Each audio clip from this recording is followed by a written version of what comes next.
السنة دي شفنا أفلام مصرية كتير جدا، سواء أفلام الأعياد أو أفلام مستقلة أو حتى على منصات. شفنا أفلام رديئة زي فيلم مرعي البريمو مثلا أو فيلم أولاد حريم كريم، وبرضه شفنا أفلام حلوة زي فيلم بيت الروبي مثلا. هل بقى فيلم فوي فوي فوي فيلم حلو ولا لا؟ بالنسبة لي آخر 5 سنين في السينما المصرية ما تقدرش تقول الفيلم الفلاني ده فيلم استثنائي أو الفيلم ده عظيم جدا، باستثناء حالات فردية زي فيلم مثلا كيرة والجن أو فيلم الفيل الأزرق 1 و2 أو حتى فيلم الكنز أو فيلم اشتباك. وبرضه ممكن أقول فيلم أسماء كفيلم أثر فيا أنا شخصيا. فيلم فوي فوي فوي بالنسبة لي فيلم استثنائي السنة دي، والفيلم بيتكلم عن قصة حقيقية حصلت قريب وأكيد سمعت عنها، بس لو ما سمعتش عنها ما انصحكش انك تدور على حاجه قبل ما تشوف الفيلم ده. الفيلم بيتكلم عن شاب معدم اسمه حسن، نفسه يسافر بره وبيعرف ان فريق كرة قدم للمكفوفين هيسافر بره، فبيعمل انه كفيف هو اللي معاه عشان يقدر يسافر معاهم. الفيلم ده من بطولة محمد فراج ونيلي كريم وطه دسوقي وكمان بيومي فؤاد. محمد فراج بالنسبه لي ممثل تقيل جدا، في فرق بين انك تعمل واحد اعمى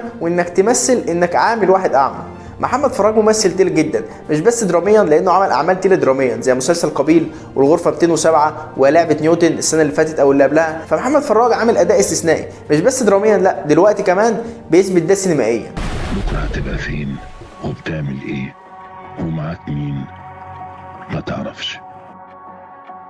اللي هتشوفوه هنا دي قصه حسن. زي ما قلت على ياسمين صبري في فيلم البعبع اني ما كنتش شايفها في الدور ده وكانت ميس كاستنج جدا في الفيلم، اقدر اقول كده هنا على نيلي كريم. نيلي كريم ممثله تقيله وممثله قويه جدا، بس في الفيلم ده ما حسيتهاش او ما حسيتش ان دي نيلي كريم اللي هي ممكن تعمل فارق في فيلم زي ده. الفيلم تقيل جدا وكانت محتاجه واحده اصغر منها شويه. في ممثلين كتير يقدروا يعملوا الدور ده حلو جدا، بس نيلي كريم ما شفتهاش قوي في الدور. وبالنسبه لبيومي فؤاد كل عمل درامي بيعمله بيثبت انه تقيل جدا في الدراما مش بس على مستوى الكوميديا. بالنسبه لي بيومي فؤاد من اتقل الادوار في الفيلم ده، وعرف يعمل دور المدرب ودور الاب حلو جدا، ودوره كان مؤثر جدا في الفيلم. وعايز اشيد بدور طه دسوقي.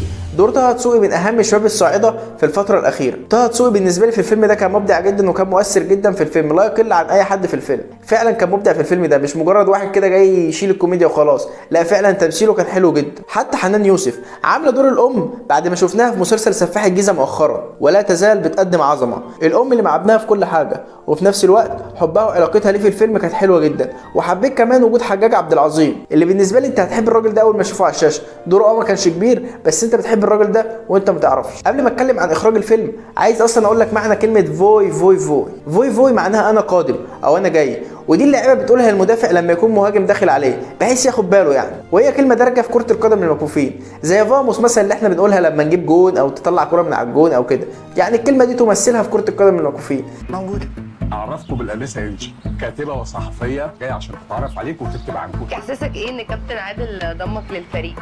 والله دي كانت مفاجاه حلوه قوي قوي من الكابتن. اخراج الفيلم كان من اخراج عمر هلال، وعمرك ما تحس من عمر هلال ان دي اول تجربه اخراجيه ليه، بس هي فعلا اول تجربه اخراجيه ليه. يعني طريقه التصوير والكادرات كانت حلوه جدا جدا، حتى اماكن التصوير اختيارها كان عظيم. حتى قصه وسيناريو الفيلم من اقوى عناصر نجاح الفيلم ده، وازاي قدر المخرج يدي فعلا لكل تفصيل حقها. وكمان قدرنا نعرف كل شخصيه ودوافعهم وطريقه تعاملهم مع بعض، حتى طريقه تفكيرهم قدر المخرج يوصلهم بطريقه حلوه جدا. فبالنسبه لي قصه وسيناريو الفيلم كانوا متماسكين جدا جدا.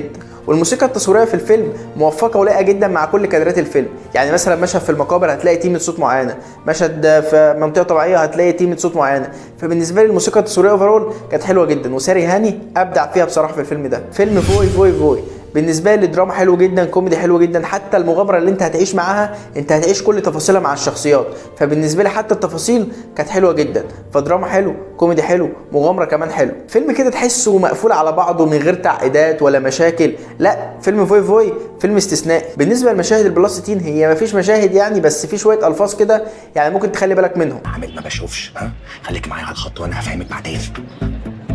من فضلك عندكم العصايه بتاعت المكفوفين موجوده.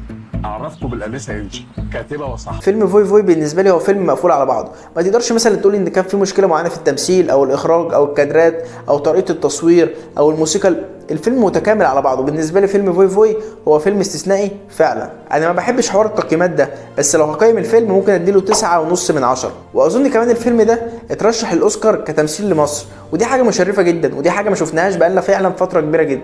كل اللعيبه لازم تقولها وهي داخله على الكوره عشان ما يصطدموش ببعض، لان اصابتهم الحقيقه بتبقى قويه قوي.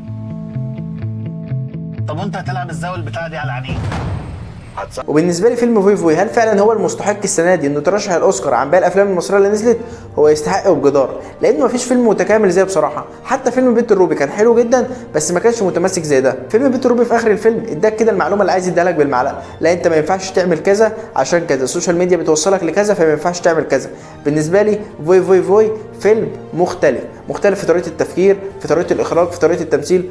القصه عموما كانت مختلفه جدا. الفيلم ده انا رشحه لك بقوه وفعلا يستاهل المشاهده. وبس كده، ده كل كلامنا عن فيلم فوي فوي فوي. لو عجبك الكلام ما تنساش تعمل شير ولايك وسبسكرايب، ولو عايز تابعني على حساباتي الشخصيه على فيسبوك وتويتر وانستجرام هتلاقي كل اللينكات تحت في الديسكربشن.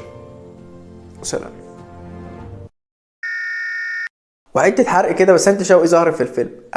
متشكرين والله يا فنان على دورك في الفيلم ده. بسنت شوقي كانت ضيفة شرف في الفيلم، ما كانتش كده بس يعني ظهرت، يعني حبيت اقول لك كده في اخر الفيديو. بس يا عم سلام.